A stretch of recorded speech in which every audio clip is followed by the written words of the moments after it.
Sport is facing huge challenges. Preserve health while increasing performance, adapt to fast-changing habits, foster participation in the new generations, redefine business models to generate new revenue streams, become more sustainable, open and diverse, democratize technology for all human beings. Some emerging trends are driving change. Data and analytics, injury prevention, smart equipment and apparel, automated content production, immersive and personalized experience, NFT and metaverse, sustainability and ESG, the rise of the athletepreneur, many of which are accelerated by the massive adoption of artificial intelligence.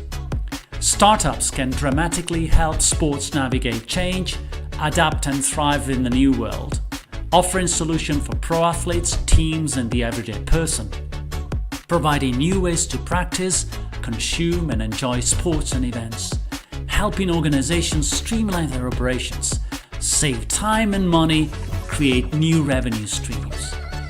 In the last 18 months, we at WeSportUP have seen more than 1,200 sports and wellness tech startups, received 780 applications, selected 47 teams, accelerated 17.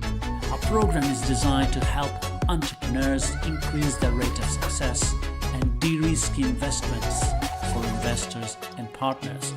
In the second cohort, we've worked hard every day accelerating 8 teams with one-on-one coaching, training and role modeling sessions, organizing events, leveraging a community of more than 60 active mentors, providing business development support by facilitating commercial openings and proofs of concept with our corporate partners. Times are changing, clock is ticking. Are you with us to embrace change and innovate? Welcome to the WeSportUP 2023 Demo Day, the Italian sport game changer. Hello everyone. Good afternoon. Ladies and gentlemen, welcome to the 2023 WeSportUP Demo Day. I'm Federico Smagno, CEO of WeLab and Program Director of WeSportUP, and I'm so proud to be hosting this Demo Day, as this is the final day of our second acceleration cycle, the end of this fantastic program. Let me give you just a few highlights of the last 10 months. We've launched a call at the end of February. We've received more than 550 applications, 70% of which from foreign countries.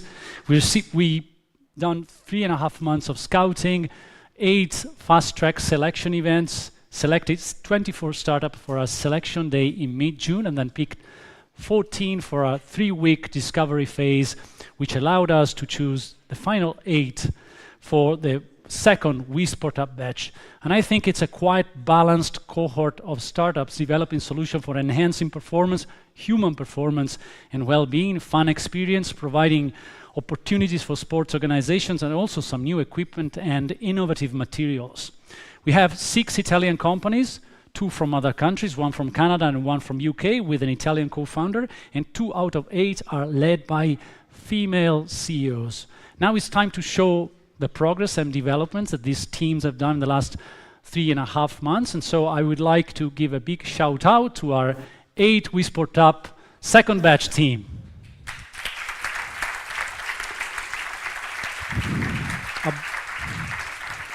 So before kicking off, let me acknowledge some of the people, very important people that are here today.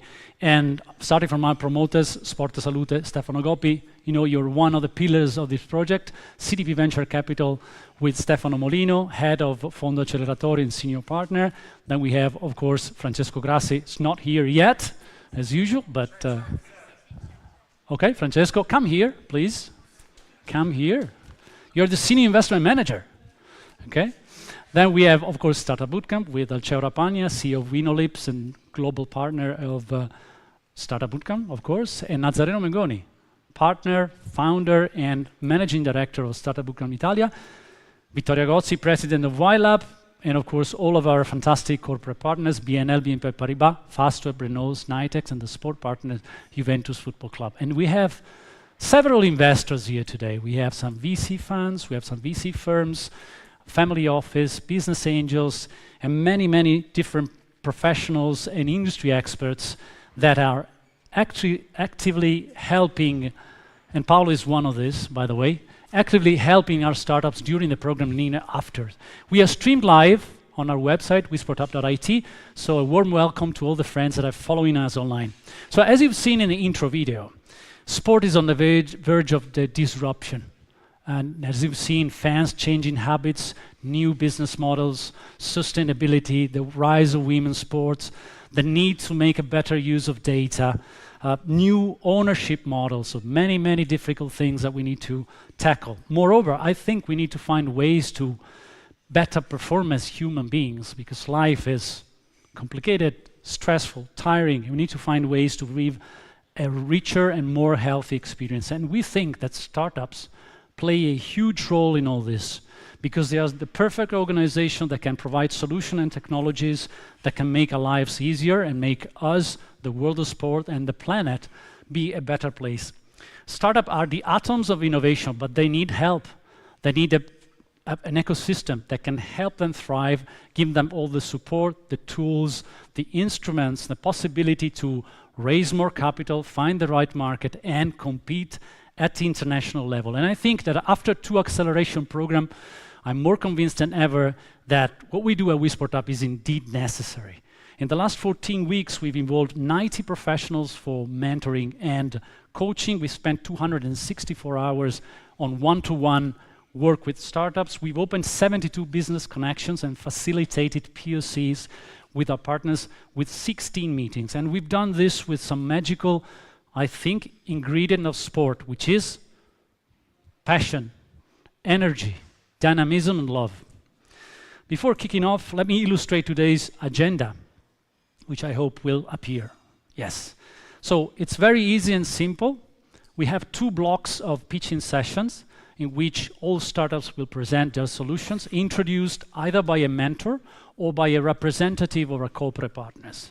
And in between, I'm really happy to have, again, for the second time on this stage, Ron Malhotra coming us from Berlin, Germany, that will give us an overview and useful insights on the updates on the sport tech ecosystem, WeSportUP, lapsus, sports tech ecosystem at world, European, and Italian level. And after this, we will wrap it up with some final remarks, and we will do a group photo. Then, of course, you don't need to run away, because the real deal is after this pitching session. So the idea is to build an investor day, a B2B business fair. You've seen these beautiful flying banners. Those banners indicate that there are startups, teams, entrepreneurs, which I would recommend every one of you, investors, mentors, corporate partners, to meet with. I know you've done it before the event, but we have time. We are not rushing. And I think you have also a great booklet that you receive at the entrance. So take notes, listen to the pitches, and then maybe you can go there and meet with the founders, and I guarantee that will be time well spent. Without further ado, I want to thank you very much for accepting our invitation, avoiding traffic, flus, unluck, whatever it is, and eventually turning up to this event. Enjoy the WeSportUP 2023 Demo Day. Thank you very much.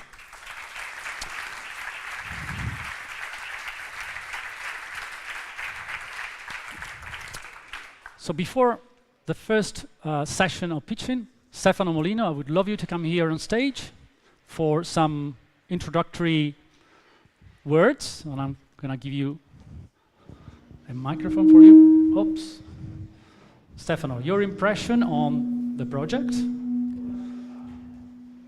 It's okay? Okay, Yeah. let's try. Your impression, speak slowly, We'll try. quietly, and yeah. So, I mean, first of all, thank you very much. I think it's a pleasure to be here today. Yeah, you know, my impression, you were already mentioning some of the key components of the recipe that we are trying to build with those acceleration programs. No? So, as you know, WeSportUP is one of 18 acceleration programs that we have launched in the country, working in all the main sectors and main industry that are relevant for Italy. And when we decided to create those networks, we thought that it's not just a matter of funding. Of course, capital is relevant, because without capital, I mean, startup cannot develop. But it's more and more the point of helping startup to create the right condition for them to bring their innovation, their solution to the market. And I think today what we are seeing is exactly those. So we are within the fund of CDP Venture Capital. We are the fund which is more active in the pre-seed seed stage. So the real initial phase when you have new ideas and new technology that needs to have the initial support. And so today we see what we think are the key components, which are finance, but of course we are here to fund, to select, to fund, and to continue to fund the best startup. But more than that, to create the right business environment, the right mentorship, the right advisory, the right connection with the corporate world. So I think that what is important for us is connecting the dots, continuing to connecting the dots between all those key components of the innovation ecosystem. We know that, allowing startups to dialogue with corporates is not easy because they need to talk with the same language. And so it's also a way to help them talk with the same language. And definitely, why sports? Because sports is first of all relevant for all of us, and particularly is relevant also for our life. But also it's a very relevant industry, and there is a lot of innovation. There is a lot of new solution, new technologies are coming out, and so definitely we think that this new startup will provide new solution for the market, for our partners, and we are eager to see their results and their development for the future. Thank you very much. Thank you very much, Stefano Molino. And now it's time for the pitching session. So let's get started with our first pitch. And to introduce our first pitch, let me welcome Jacopo Passacantilli, CEO and founder of Just Plus Holding.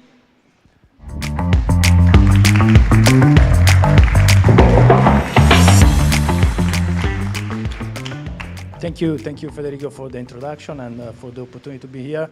You and the WeSportUP team really made a great job, and outstanding selection of startups. So I would like to introduce the startup. As an investor, I have to say my approach to look at the startups is mainly focused on two crucial factors: people and passion. What I found in the founder is a great passion and a clear view of execution of a project, and is the perfect blending for me for the choice for the chance of success. So please welcome to Tommaso Beccuti, CEO and founder of Unbelievable.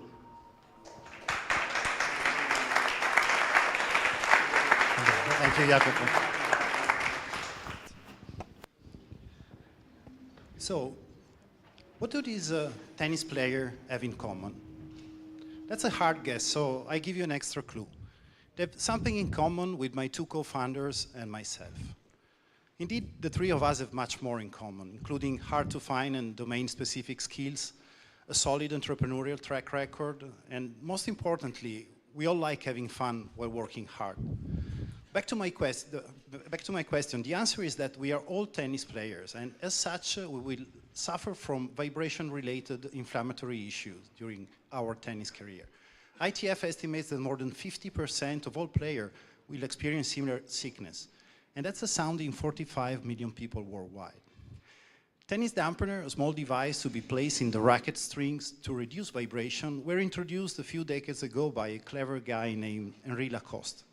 They spread quickly, becoming prevalent, but despite their success and proliferation of colorful and funny variation, they do not damp vibration, they just shift the frequency. It means they change the sound of the racket.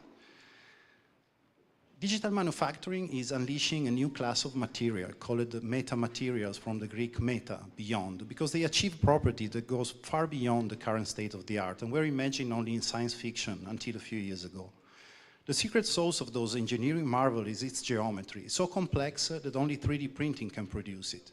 Amazingly, on top of performances, the whole set of benefits of these technologies come with it, including increased sustainability and personalization. So let me introduce you to Unbelievable, the world's first 3D printed tennis dampener. It's a one-of-its-kind product, delivering what has been described as a unique playing experience. On top of its unique value proposition, the product can be seamlessly personalized down to the individual athlete's needs and gears. The innovation has been filed to the European Patent Office and is undergoing the international phase now, and it stands at the crossing of technologies that are truly reshaping the world we live in, including computational design and multi-physics simulation. The convergence of those technologies disrupt the way sports equipment is produced, and we want to embark on a journey that is definitely not just a tennis dampener, but a whole new paradigm for sports, where it's the equipment that adapts to the athlete and not vice versa. Yet the vision needs execution, and figures are key. So although it may sound like the dampener is a niche problem, already 60 million players use one. Our invention has the potential to penetrate a significant portion of this market quickly, and given its price tag, the potential is truly a fast scalable multi-million business. There are many more players worldwide, and as we will move forward with our product development roadmap, we can tap into a potential which is much bigger. But let me stress it once more, we won't stop at tennis, and the big picture is massive. In a few months only, we were able to successfully set a B2C and B2B approach, engaging customers in 11 countries in online sales and talking with retailers in more than 7 countries. Plus, we have ongoing contact with prominent OEM for the licensing of our solution.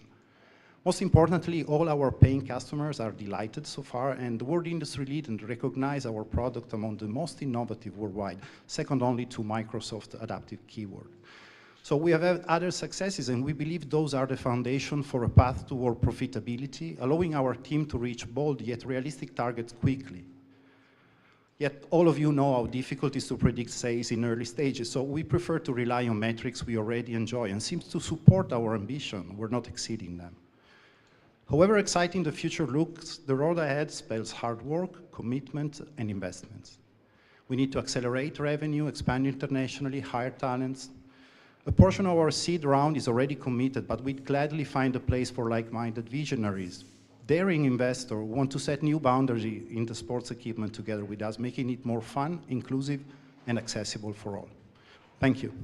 Thank you very much. Thank you very much, Fernando. So for the second pitch, let me call another, doesn't seem to work.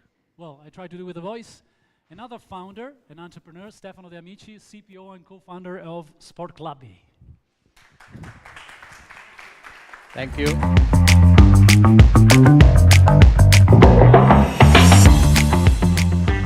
Thanks, Federico. I'm happy to be here again for the second year in this stage and happy to present H-Cube.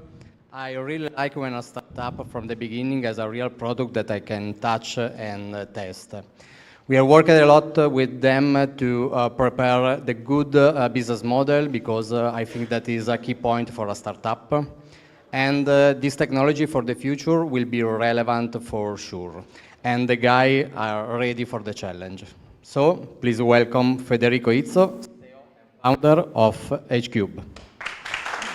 Hello everyone, thank you.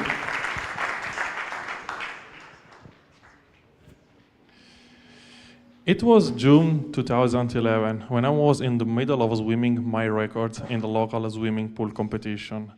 When suddenly I feel shoulder cramps, my breathing was out of control and I start to feel a terrible pain. The coach took me out from the water and brought me to the first aid. When the doctor, after visit me, say almost those words, "I can fix you this time, but your swimming career may be over." It was only years later that I figured out I was not the only whom those type of injuries occurs. This because what's happened to me inside the swimming pool is the same that always happened to hundreds of professional soccer players all around the world, because it has similar causes, like you can see. And this is the reason why me and my team start to unit force to fight against this problem. I'm surrounded by experts in fashion industry, investor, and working together with biomedical engineer, smart cloth designer, and sports scientists, we create what we call the perfect kit for injury prevention. So no more sportsmen must face my same experience. Our solution is based on a simple t-shirt that is able to monitor the athlete both during the training and post-training session, evaluating the cardiac activity, the temperature, and the posture.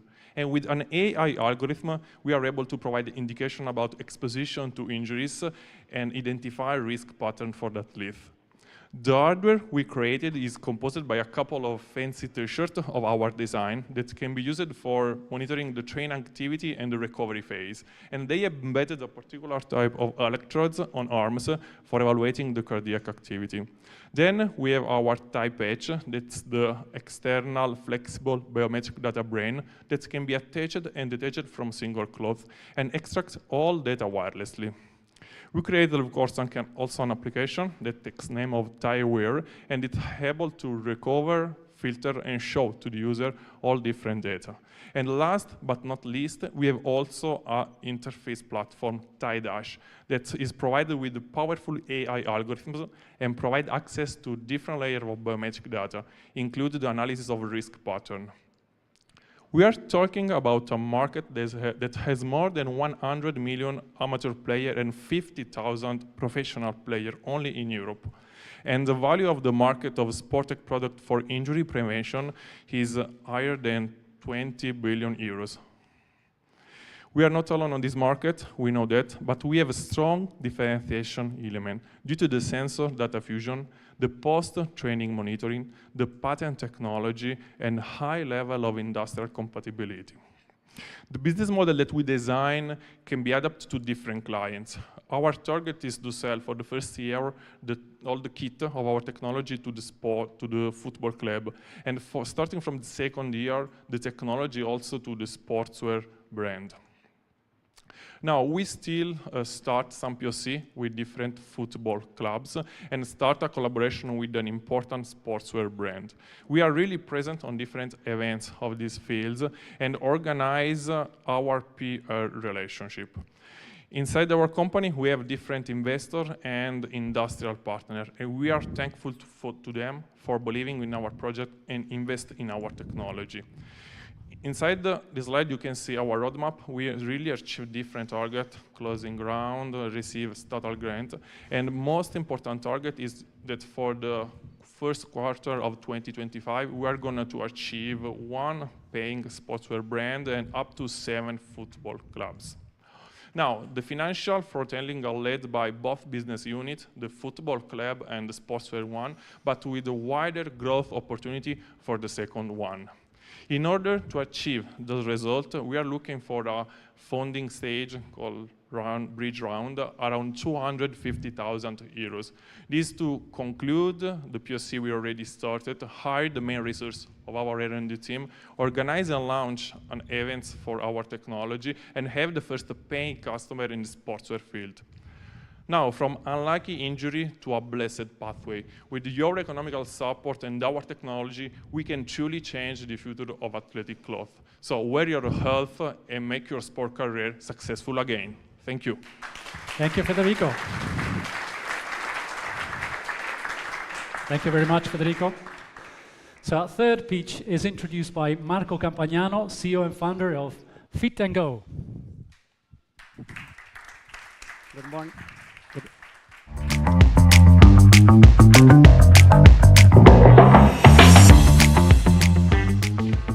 Good morning, everyone. No. Doesn't work? No? Try again. See? Yes. Okay. Good morning, everyone. Thank you, Federico. I'm very happy to be here as a mentor this year after participating last year as a co-founder of YP Trainer with a good success at the program. I have had the opportunity to follow a lot of startups from the beginning, and I have chosen Kilogram. The reasons are more than one. It's scalable, high technology, a lot of functionality, but above all, I think that the team is a very good team because Victor and Eric are two fantastic people, extremely competent in their area, and humble and receptive to all the input. Please, Victor, welcome, the CEO of Kilogram.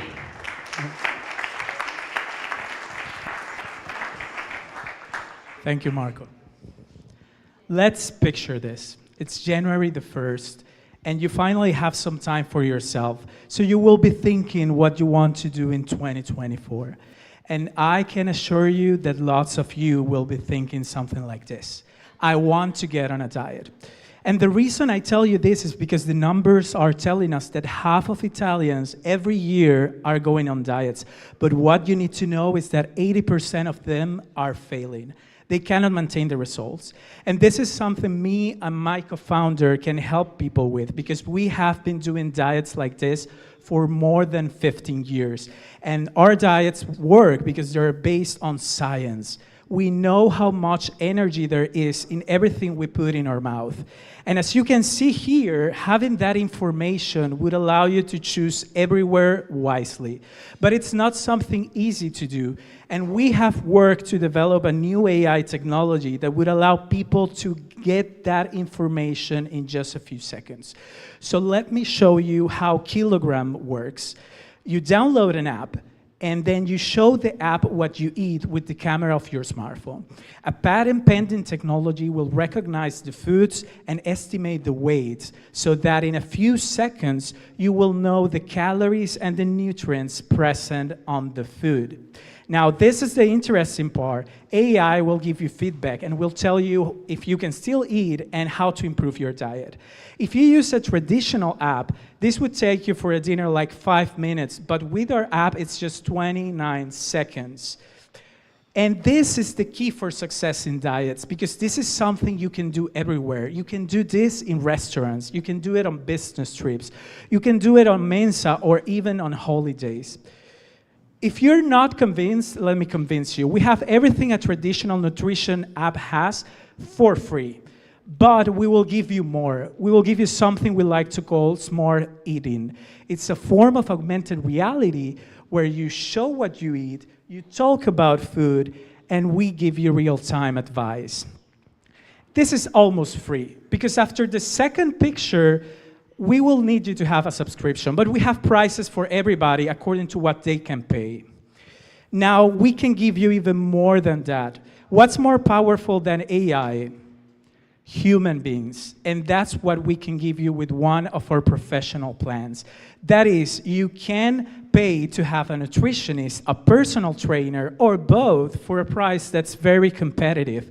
And you will choose from our marketplace a nutritionist that will give you advice specific to you. But don't worry about them. They're making money through our app. So let me tell you something about the market, because I know this is interesting to you. There are very big success stories. For example, MyFitnessPal did an exit of 475 million. And Foodvisor, a new company from France, raised 4.5 million in their second year of existence. Now, the market has so much possibilities because the penetration is so low. By the 5th year, we are targeting 0.5% of the market share. And this is the moment to help us, because 3 billion revenues are gonna come in the next 5 years for these apps. This is a 12% annual growth in this market. So we are ready to tackle this. We have seen that with €0 in advertisement, this is the traction we're getting. 120 downloads a week, because people are looking for something like this. And by 2028, we believe we can get to 5 million revenue, which of course means we have goals for every year, and we have our goals for next year, which you can see here. But to reach those goals, we need to invest in marketing, staff, and development. And what's the final price of this? We will do in a seed round next year of 300K. So let me tell you something. January the 1st next year, when you're thinking about diets, I will be thinking about you, not because you could be an investor, but because you could become my customer. Thank you so much. Thank you, Victor. Thank you very much. Victor Osorio, Kilogram. So to introduce our last speech of the first session, I'm very happy to welcome Francesca Pizzalis, representative from our partner Snaitech. Francesca. Thank you. So we choose Penguin Pass with an official event in our Racetracks in Milano San Siro, and we are very satisfied of the expertise of the team. The tool is very simple and user-friendly, and allow us to create fully customized invitation to monitoring the confirmation and to do the post-event activities. This is some future for the tool of Penguin Pass, and we are working together to create a new project with additional features in our racetracks in Milano and Montecatini. Now, welcome to Pietro Allegretti, CEO and founder of Penguin Pass. Thank you, Francesca.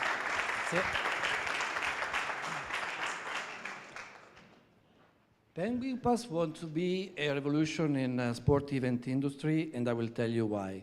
But let me start with a question. What is a sport event? A football match like this one, right? Yes, it is. But also this is a sport event. We are at AC Milan Parties, NITEC, October 2023, accreditation processes managed by Penguin Pass, as you did today with, when we welcomed you. There are so many other events like this, press conferences, gala dinner, and etc., that are completely invisible simply because they are not monitored. There are no data, and an event without data is like an event without guests. That's why we started to approach this market, the sport event market, the sport hospitality market, and we discovered two main problems. The first one, every year 35 billions are invested in sport sponsorships, and according to a Nielsen Sport research, it seems that almost 70% of them are potentially lost because they are not monitored. The second problem we discovered when we have been approached by two major sport organizations in 2021, the Italian Football Federation and the International Cricket Council, and they both have the same identical problem, the relationship between them and their sponsors, in terms of overworkload, operations, management, in other words, time and, at the end of the day, money. That's why we want to provide them a solution, a way to take care of their investment when we're talking about sponsors, and to take care of their time when we're talking about sport organizations. How do we do it? With our platform, a SaaS platform for professional event management, made to create data value, collecting data from with IoT and AI. A dashboard, a check-in app, and a guest application working together through Bluetooth Low Energy and driven and monitored by AI. A way to give a great experience for guests and less workload for organizers. The sport hospitality market has a value of 20 billions, and we aim to approach the 2% of it in 3 years, according to our traction. Yes, because we have a very good traction. Our product works. We have big clients from fashion to corporates and now also sports. We have generated almost 600,000 euros in revenues so far, mainly based in Milan, one single city, and impacted by 2 years of pandemic. And now we're dealing with most of the corporate partners of this program. The business model is very simple, pay-per-event, annual subscription, and a special price for enterprises. And we have competitor, of course, but no one of them is using AI, for example, to predict visitors. And no one of them is using IoT in order to create smart interaction with the physical space. And no one of them has the same UI that we have. That's why all of this was made by only 3 persons. Me, with 15 years of experience in entrepreneurship, Matteo, with a master in sport management, and Leonardo, a super skilled software engineer with a business twist. So I will end my pitch with another question. What if we can invest 1 million, at least in team, to increase the number more than 3, and in marketing in order to replicate what we have done so far? That's the answer. We want to give you back 7 times your investment today, exactly doing this, replicating what we have done in one single city in several cities around the world. There's a brand new market out there, and we want to be the leader of this market. Please join us. Thank you. Thank you, Pietro. Thank you very much. That was Pietro from Penguin Pass. And now, this is the end of the first session of pitches. But now, as we said, Ron, please join me on stage. I'm very happy to welcome you again for the second year, founder of SportTechX. I know that you should have a clicker, yes? So I know, my friend, that your report is going to come out at the end of November, right? We don't want to spoiler it, but you have to tell us something, some new data, some new insight on sports tech, global, European, Italian level. I know you can do a great job. Stage is yours. Appreciate you. Thank you, Federico. Is this on? Yeah, thanks again for having me back. To Federico and Vincenzo and the team, it's always a pleasure to be back in Rome, and especially when I get to see 4 very high quality pitches to the startups. I think the room, you could see the appreciation already. I look forward to the remaining 4. So I'll try to keep my session brief. Over the next 10 minutes or so, I will try to talk to you about why this sector, sports tech, is arguably one of the most exciting places to be in at the moment. We produce a lot of content. For anybody who's familiar with our work, you can go to our website. This is the last report that we published, our Global Sports Tech Ecosystem Report, where we summarize who are the main players, who are the various accelerators, the various investors, the ecosystem initiatives that are driving sports tech growth all over the world. This was published in May, and this is the new report that will be coming out at the end of this month. In another couple of weeks, I would have been able to give you the graphics from it, but I'll give you some data instead. So all of the reports, all of the data that I'm going to be talking about is from these reports, all free to download from our websites. This is another important resource that we have, which might be useful for the startups as well. Again, free.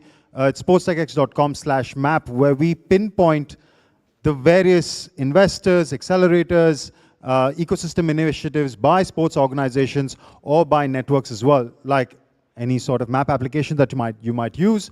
If you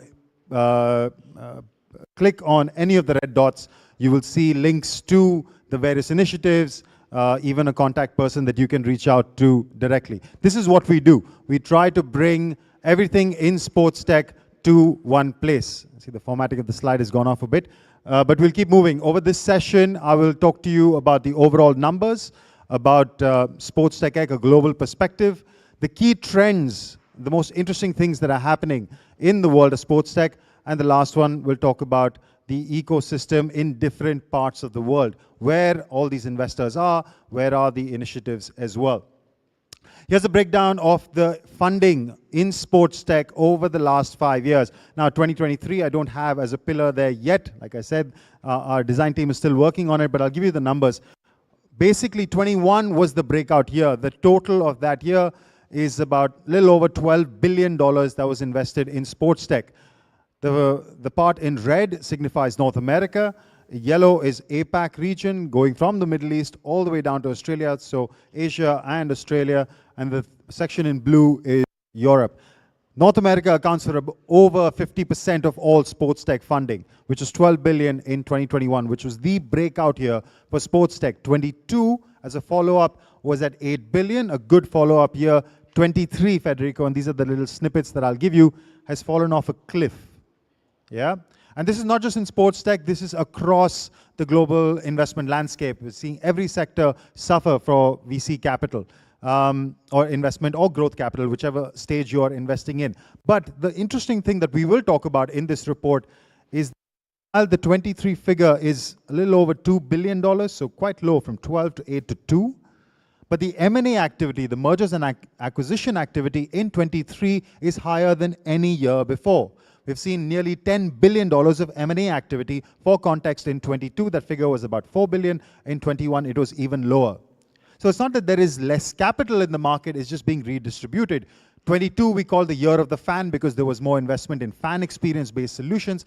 23, we're calling the year of consolidation.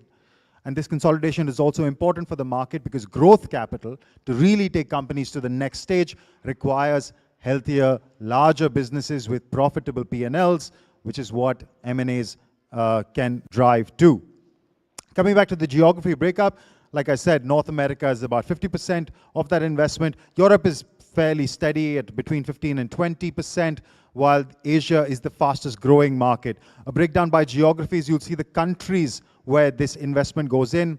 That 5-year breakup was over $33 billion. You look at the US figure is a little over half that. $17 billion of that investment comes from the American market. If I go by the rank across the three geographies, it's US number 1, China and India number 2 and 3, which might come as a surprise to some of you. India is the fastest growing sports tech market in the world. China, even though ahead of India at the moment, will not be there for long. We've seen a lot of investment in sports technology in 2016, 17, and 18. The preceding years, which is the years that everyone might have heard of China's Vision 2030 and their big drive towards sports, that is less trendy right now, shall we say. It's more trendy in the Gulf, in the Middle East, which is an emerging market. Within Europe, it's a fairly steady economy for sports technology. UK, France, and Germany will always be there in the top positions, interchanging between those top ranks. Italy has been consistently in and around the 20th. Last year we saw it at 25, a little improvement, always good to see. In this 5-year period coming in at 22. But the distinction I'll make is, if you see the last column in green, which is the number of startups, which means that how many startups there are versus the total amount invested in that economy. So Italy's rank for number of startups is higher than its rank for investments. What does that mean? We need more capital to drive these investments, to support these good quality startups. So going beyond countries, we look at the cities, which are the hubs for this startup ecosystem growth. More or less, it's each capital in its region or in its country will act as a hub for that region. This is especially true for Europe. In Asia and US, of course, we have multiple cities which become hubs in different parts of the country. Jacksonville is a bit of a red herring. There is one company based out of there which puts it into number 1 position, but New York is unofficially the sports tech capital of the world with the most number of startups and the most significant funding. London is a good second for number of startups. But you see the Indian cities, Mumbai and Bangalore, driving that ecosystem, while the Chinese cities drive there. Going into the sectors, which parts of the sports tech industry is this money spent in? We divide sports tech into 3 categories based on the audience that the solutions cater to. The first is solutions for athletes, which is the purple part of this chart, activity and performance. Any solution that helps an athlete improve their performance. And here I will borrow the definition by Nike co-founder Bill Bowerman: if you have a body, you are an athlete. So not just professionals, recreational, Sunday players, everybody. About 40% of the market overall tends to focus on solutions for athletes. The wider market focuses on solutions for fans, which is the blue section, fans and content. Driving fan experiences, merchandising, fan engagement in different ways, new technology, AR, VR, we've seen a lot of that kind of stuff. The third sector, management and organization, is solutions for sports executives, people such as ourselves who work in the industry. If you're with a club, it might be stadium management, venue management, fan data, all of those kind of things which help a sports rights holder or a sponsor or a media company execute their jobs better. This B2B industry tends to be more or less on a global scale about 10% of the business. It is higher in Europe, where the B2B side of things is perhaps more mature than in Asia. You see it's a sliver, very tiny part of the market. Over there the focus is on fans primarily, because these are large population, high consumer facing markets with maybe less developed professional leagues. Which are the companies specifically? We have the all-time funding rank as well as the rank for last year. For 23, this list will come out at the end of November. Fanatics, the company based out of Jacksonville, which is what put Jacksonville in that first position. This is a company that started in commerce. If you're not familiar with it, it started in commerce, providing e-commerce solutions to sports rights holders. They do it for the NBA, the NFL, Real Madrid in Europe were one of the first teams to jump on the Fanatics solution. But today they do not just e-commerce, they do sports betting. They have digital collectibles, either NFTs or non-NFT for the more traditional enthusiasts. They've acquired Panini, if you're familiar with them. So they've done a few things or diversified within the sports space, but focused primarily on the fan, commerce, betting, and digital collectibles. Dream11 is a fantasy sports provider out of India. We were talking earlier about the growth of one of the fastest growing sports tech market in the world. For context, Dream11 is a fantasy platform for over 140 million active players on their platform. A lot of them will be active right now. Today is, in fact, the semi-finals of the World Cup, so I'm checking my phone a lot. India's playing New Zealand, so anybody who knows, keep me posted. Huya is a esports streaming platform. Sora, company based out of Paris, arguably the European leader, NFT-based fantasy. So there are a lot of companies doing a lot of things on the fan side of things, focused on fan experience. The one Italian company I should mention, we actually already had them here earlier today, BuddyFit, who has been the, let's say, capital leader, raising over $16 million, disclosed, I should say, maybe the figures are different. We go by public reporting, but they are clearly the leader within the Italian space where they provide access to athletes to different sports facilities. The key trends, what is driving the growth of sports tech?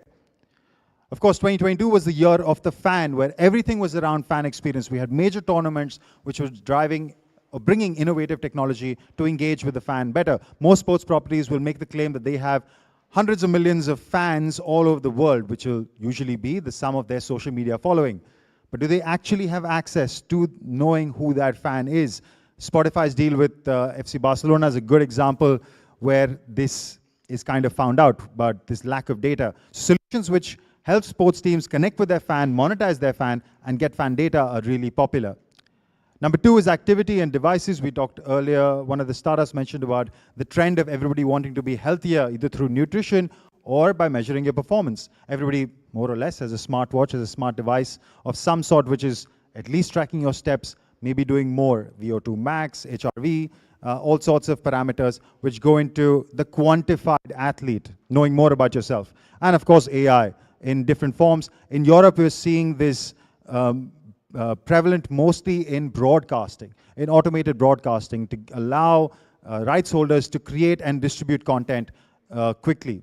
I'll move through these sites fairly quickly. I'm happy to share this presentation. As I said, all this data is available on our reports for free. About half of the investment last year has gone into fans. This year, the percentage is similar. I can tell you that fans continue to be a big driver of the focus for sports tech. Almost 20%, 18% went into devices, either fitness devices, wearable devices, big things which lie in your living room or directly on your body. And AI, this is a big part of a growing trend. AI has now become not just democratized, it is not even technology that, it's part of every presentation, I should say. It's almost technology that you don't consider as differentiated anymore. It is becoming increasingly prevalent with every solution. But interestingly, it is primarily used on B2B. I'll draw your attention to the bottom right as you see it. Almost 60% of B2B solutions are using AI, which is interesting for us to see. So lastly, on the ecosystem, I talked about 2023 and the different things that this year is showing us. Now, while there is a dearth of capital in terms of investment, at the same time, we're seeing a lot of interest in the market, and this is globally. In 2023 alone, we saw 31 new funds with $4 billion of announced capital entering the market. And these funds are of different varieties. I've created some logical clusters.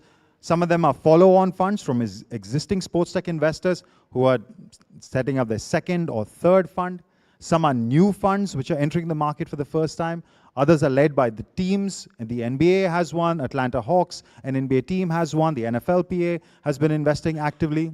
A lot of them are athlete-led. Federico talked about the athletepreneur.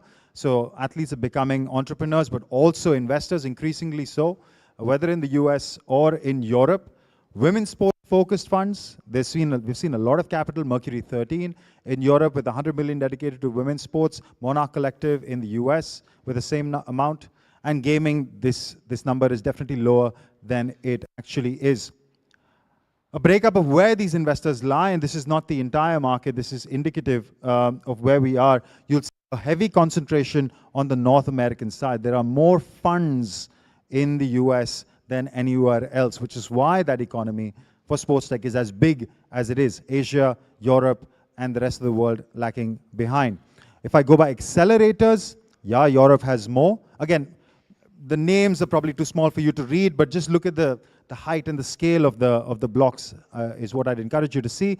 And also with the ecosystem initiatives, again, North America, very low in this area. In Europe, there are numerous such as this one, of course, by clubs themselves, by leagues themselves, by federations themselves. So there's a lot of ground-up support in Europe for startups, where they can maybe get their first check or get introduced to the ecosystem better. But the capital that they require on the other side that helps them actually fuel that growth, at the end, money talks, and that's what they need, and that's what's lacking in Europe. We need more of those. So those 30 new funds I talked about, that's good to see. We need more. We need more to drive that change. Our next report, like I mentioned, in a couple of weeks should be out. You can subscribe to our newsletter to be intimated. Otherwise, you can always reach out to me. Federico, back to you. Thank you very much, Ron. That was very nice. It was a very nice halftime, and we are ready to start with the second session of pitches with Skydome Sports, which is introduced by Carolina Chiappero, Innovation Manager of Juventus Football Club. Thank you very much. Thank you very much, Federico. I'm very happy to be here. Just a few things. Engaged and loyal fans are more likely to attend games in person, buy merchandise and support their team, of course. According to Deloitte, the most engaged fans are 6 times more likely than casual fans to spend more on their teams. So Skydome suggests a solution to a real need of a club, fan engagement and fan monetization. Innovation teaches us that the problem to solve is the first condition to succeed. So, as per the others, will be up to Daryl and his team, of course. Please welcome Daryl Hemingway, CEO and founder of Skydome.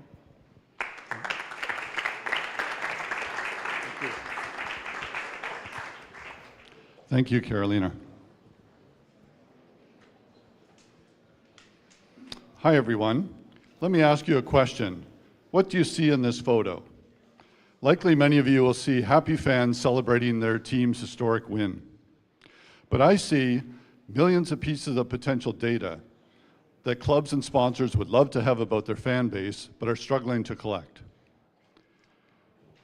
Problem for clubs like Juventus is that 99% of the fans are not in the stadium. So how are the clubs going to interact and get that data from them? And how big is the missed opportunity of not engaging that 99%? At last year's World Cup, we saw that 25 million messages per second were sent between fans, but with no clubs, no sponsors, no data, and no monetization. So our team at Skydome were some of the people sending those messages. And we're avid sports fans, but Kaio, for example, is a developer who manages global teams. And Brooke is a performance marketer who has helped brands get valuable data through her work at agencies. I myself started out as a NASA rocket scientist before becoming a serial entrepreneur. And my last exit generated 6x returns for my investors. So we asked the question, what if we use technology to connect clubs and sponsors directly to those fan conversations? What would be the benefits? And what we heard was increased fan loyalty, international fan growth, and increased revenues. So we created Skydome Stadium in the Cloud to connect fans to each other and so that they could play, chat, and win and get rewarded for their passionate fandom. And so that clubs and sponsors could get to know their customers better. So how does this work? Well, let's take a look. So this is, on the right, a chat of US fans of Juventus during last weekend's match. And you can see them chatting with each other. But when a free kick is awarded to Juventus, our brains automatically try to anticipate what happens next. Will he score or miss? Will the keeper stop it? Or will play continue? So let's select that he scores a goal and wait and see. Oh, it is a goal, and a beautiful goal at that. And if you predicted it correctly, then you would win 250 points redeemable for prizes. And if you're a Juventus fan, at this happy moment is a great time for brands like Adidas to make you an offer. And Skydome will deliver that message in real time and collect the data. So we engaged fans with over 1 million interactions during our pilots to prove this concept. And we saw that fans were coming back over and over again to Skydome to play, chat, and win. We generated over €6 of revenue during those pilots, and we also measured engagement rates up to 18 times higher than Instagram. The gamified chat worked so well that we filed a patent for it. Now, for sports, how can we get brands to give us more of their digital marketing dollars? Well, together we have what brands want. We have a highly engaged audience, we have precise targeting, timely interactions, and guaranteed pricing that are not available on social media platforms. Now, how we make money at Skydome is in 3 ways. First, moment marketing, which you saw with the Adidas example, where we're paid to reach those fans. Secondly, we collect millions of data points through the conversations with fans, and we sell those on a subscription model. Thirdly, we have a loyalty program, which has a 50% margin. Now, currently, we're implementing our Skydome platform into club apps, working with SC Braga in Portugal, for example, where fans will be able to access Skydome directly in the app home navigation page, as well as in each of the match pages, so they can connect to each other and to the club. In the US, we've moved Juventus official club members from WhatsApp to Skydome, and the response has been so tremendous that one of the fans has even invested $10,000 in Skydome. Now, today is your opportunity. We're seeking an immediate €75,000 investment for Skydome here in Italy, and we're offering a 25% discount before December 15th. We will use these funds to complete the integration with the club apps and to grow the fan base to stadium sizes to interact with. And we expect to generate €200,000 in revenue during this period. Now, next year, we will look to raise €1 million and use it to automate over 3,000 matches worldwide. This creates a tremendous inventory for brand marketers and helps us move toward our goal of 350 million annual revenues. So today I invite you to get in the game with Skydome, and the next time you find yourself in the 99% outside the stadium watching sports, remember, play, chat, win. Let the games begin. Thank you. Thank you, Daryl. Thank you very much. For our next startups, I'm happy to introduce Riccardo Tomasetti, Network Partners Associates of BNL BNP Paribas. The stage is yours.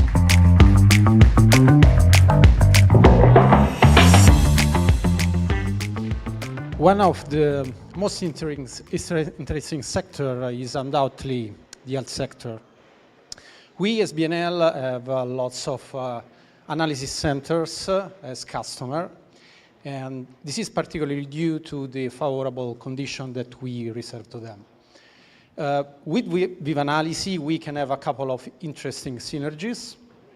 The first, we can help Vivanalysis to extend their service network, and at the same time, Vivanalysis can act as a new acquisition channel for BNL. And the second is with regards of new platform that we deployed a couple of years ago, which is called Wellmakers. This is a platform that allows employees of different companies to spend their annual welfare. We can add into Wellmaker offering the service of Vivanalysis, and this can act as a good showcase for Vivanalysis as well. So please welcome Andreas Jelenasov, CEO and founder of Vivanalysis. Thank you. Thank you very much, Riccardo.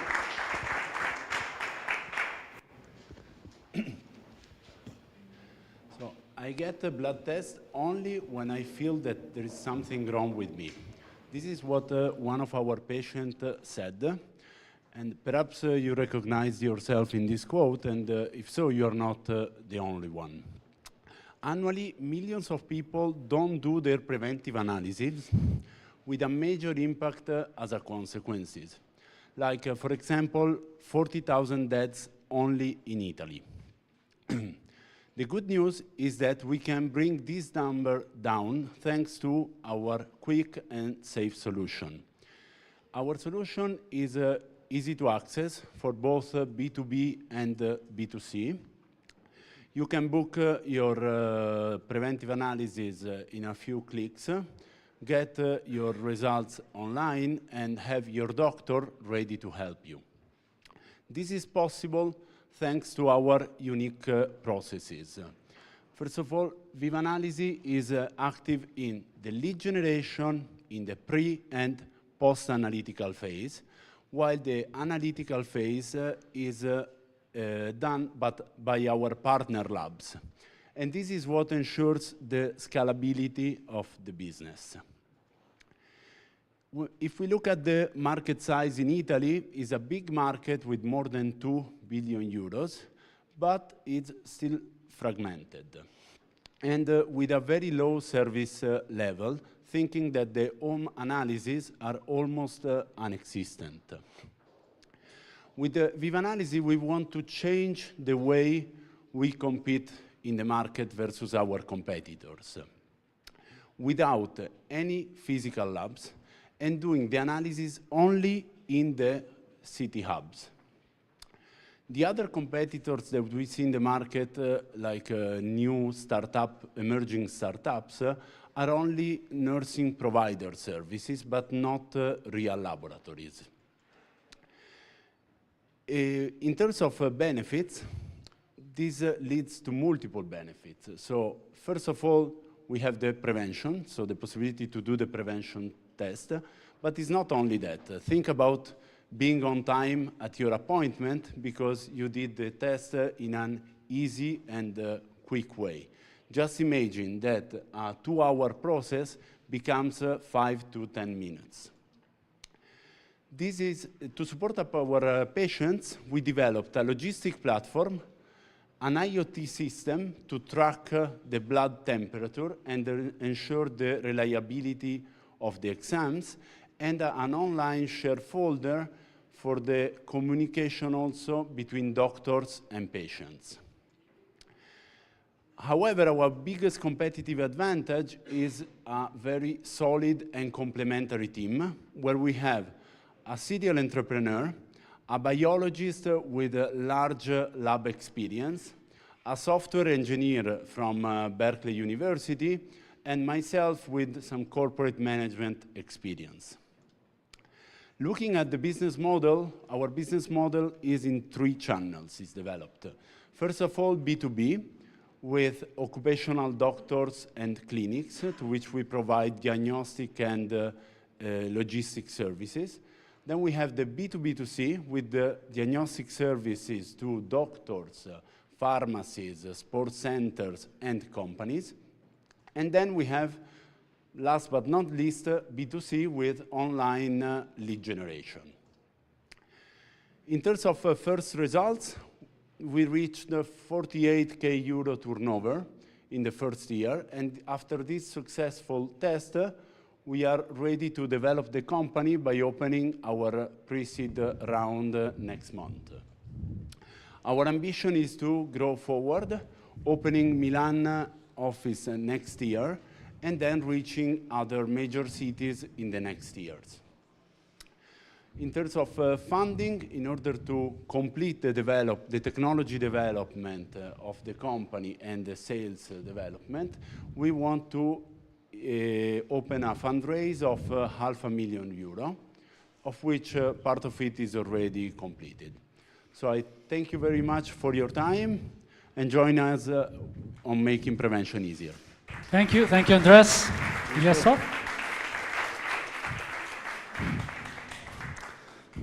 You understand why we are bringing these new chairs in, but I'm happy to introduce Andrea Rossignoli from Renault Group, brand manager electric vehicles, to introduce our pitch number 7.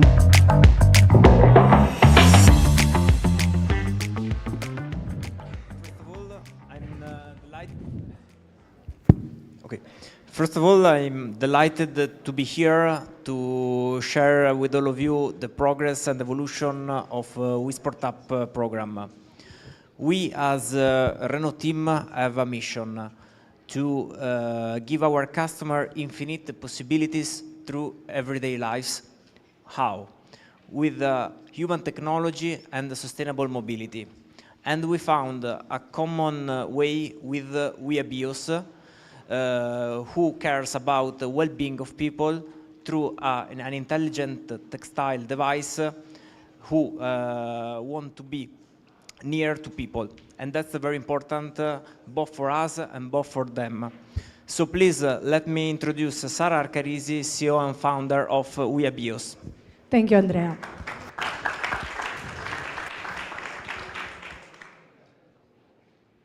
Monday morning, you wake up, prepare yourself, and go to the office.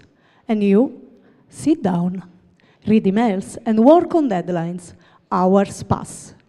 And without even realizing, this happens to your posture. Yes, we sit a lot, and research has shown that it causes back pain, severe back pain. Posture issue affect health so much that it is the main causes of absences from work, causing every year in Italy only a damage of 3 billion euros. Choosing ergonomic chair can improve posture, but does not provide a real-time feedback. Just picture this. What if the chair on a fabric on itself told us to take a break and sit correctly? At WeAbios, spin-off of University of Pisa, we developed Revelar, a smart textile device for real-time habit tracking, a hidden fabric brain that can improve life. Thanks to our patented technology, Revelar is totally textile-made, lightweighted, and adaptable to any seat. It can be easily installed in an office, at home, in a truck, or integrated on request. We integrated AI algorithms to provide a real-time feedback on correct posture and encourage well-being through a dedicated real-time app. Our team has 4 founders that work in different areas. We have know-how in textile sensors, in sport and medicine, with several international publications. Our model is B2B. Customers are ergonomic chair or transport seat producers that searching for a unique innovative product, or companies that promote their employees' well-being. Our market focus on product who workers spend a lot of time sitting, especially a quality ergonomic product. Smart textiles will be one of the new technological trends with a CAGR of 23%. Revelar goes far beyond existing solution because it has less invasive textile technology. We sensorize the back and we develop a user-friendly platform that promotes well-being. Our model involves selling a Revelar product with a basic app and offers specific plans for more feedback on data on comfort and customer experience. We develop a production chain through our industrial partner covering tailoring and hardware. The production of sensors is internalized. We plan to reach companies through strategic partnership with insurance companies or welfare organizations like INAIL. We are currently on the market with a smart saddle cover to measure the performance of cyclists developed for the company Prologo. Thanks to the program, we expand into the workplace wellness market and introduce Revelar in the end of the next year. We closed the first year in profit thanks to the revenue of the smart saddle, and for the next year, these are our forecasts. To support our mission, we need funding to scale production capacity, mainly for staff and machinery. At WeAbios, we want to change the concept of sitting in a well-being experience that can improve the quality of life. Sit and stand healthy. Thank you, Lucia Alcarisi of WeAbios. Thank you very much. So heading towards the last pitch session with Wonko. He's introduced by Elisabetta Boldrini, recruiting and employer branding pastor.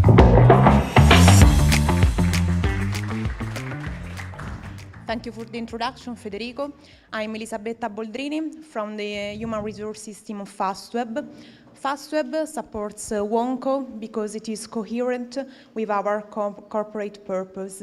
You are future. Help everyone build their own future with trust.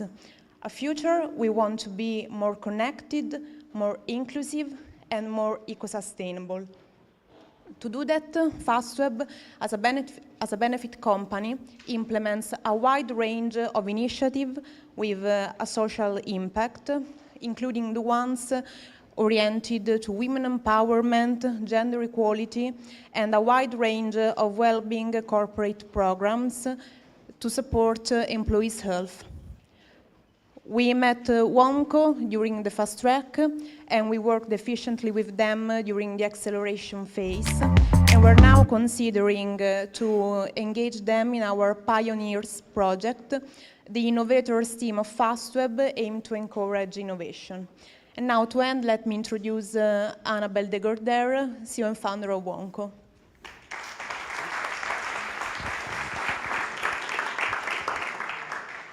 Thank you so much. Hi, everyone. Let me start with this. 18 billion euros.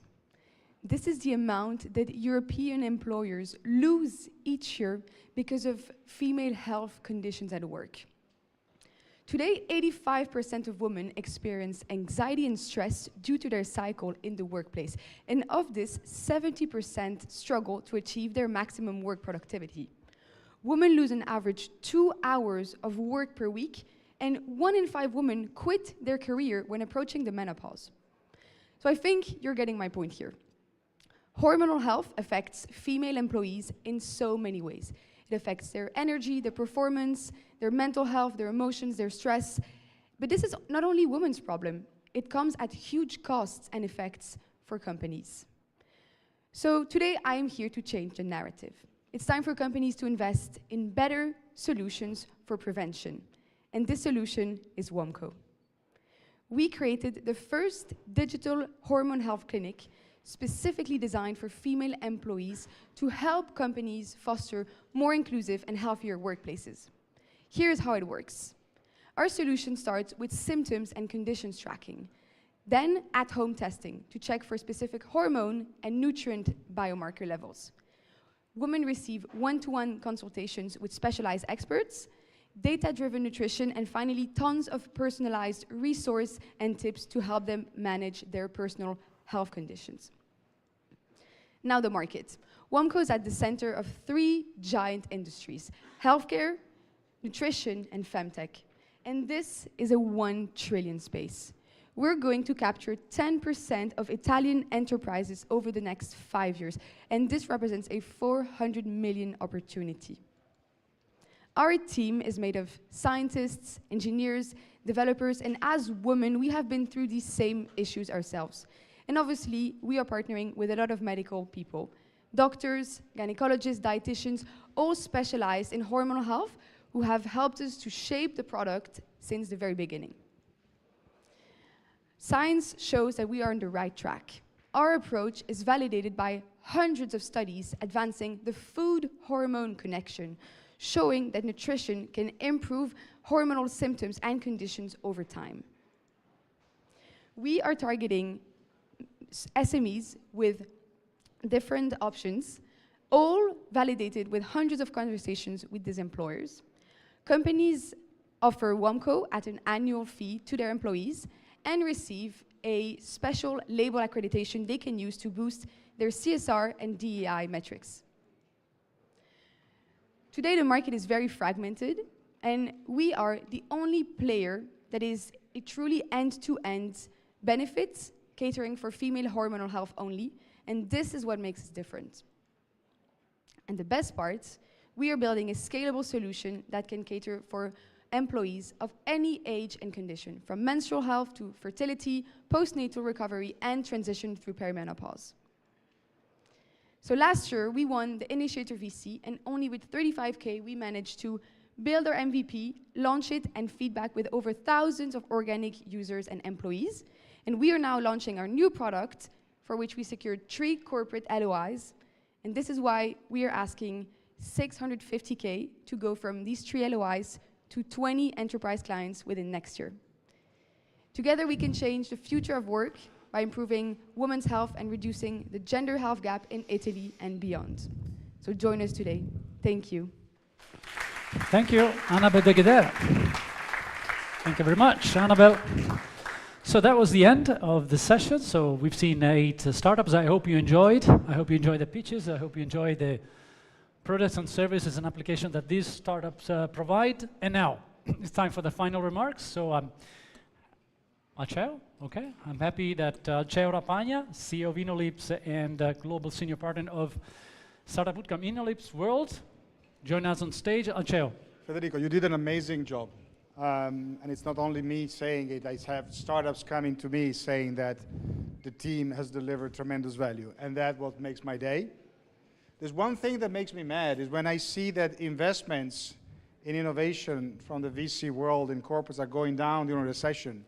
Let me tell you that this is probably the most absurd, I was about to say stupid, behavior any humankind can do, because if there's one moment when everybody has to innovate and change completely, are moments like this. These are the moments you change your product, you may change your processes, you change the teams and the people you work with, and these courageous founders are here to show us the way. So I think let's look at them. They are the future. Everything else we read in the newspaper is the past. So a round of applause to the startups. Thank you, thank you, thank you very much, Alceo. And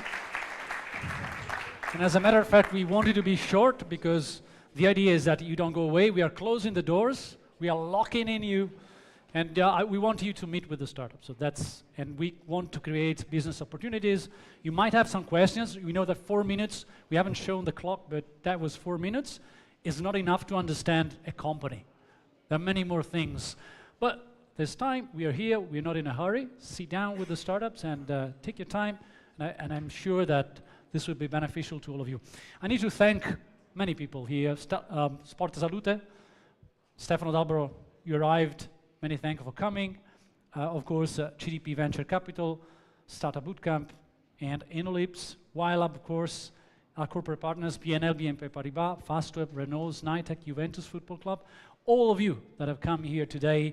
I'm really happy. Thank you very much to the pitch presenter. You've done an amazing job. I know it's not easy, but that was great.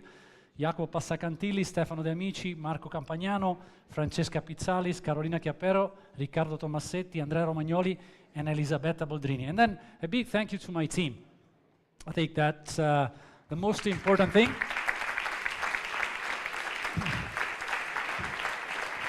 So I think this year was easier because they've grown a lot. Vincenzo, come here. Andrea, Carlotta, Giuseppe, Nazza as well.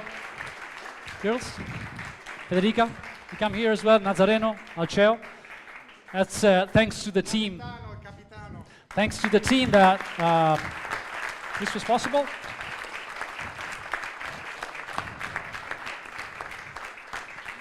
But the final word, I lost it, but in any case, I remember. The final word is for the startups.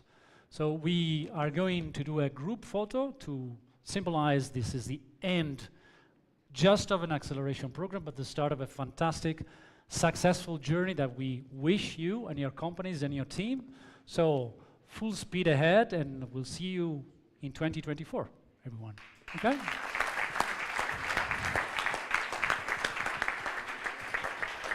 Okay? Okay? All startups here.